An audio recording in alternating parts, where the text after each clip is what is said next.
Tara at Bimco naglalaro ngayon ng Tara Bimco Bowling Tournament. Ginagawa namin ito every year na interdepartment competition, friendly competition. Pero at the same time, we develop our health and camaraderie, cooperation, at yung pagkakaisa-isa at pagsasama-sama. Okay, bawat color po, kanya-kanyang department. Mixed department, para magkahalo-halo talaga ang ano.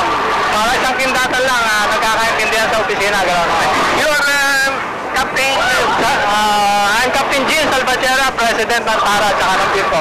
Ano po pinaka-product na dala ng inyong? Ang company namin, we are engaged in deployment of seafarers. Mga seaman, pinasasakay namin sa mga barko sa iba't ibang bansa.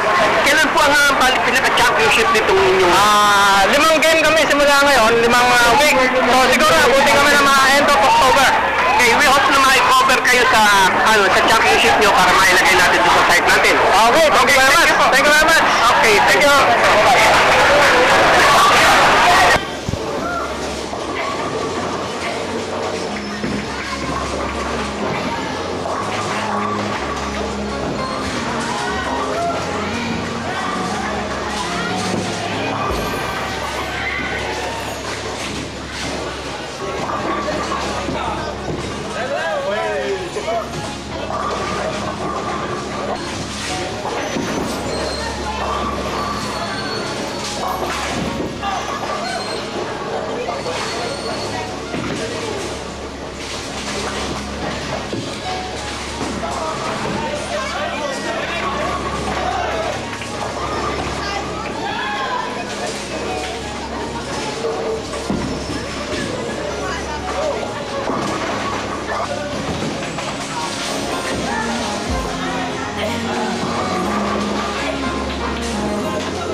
Eric,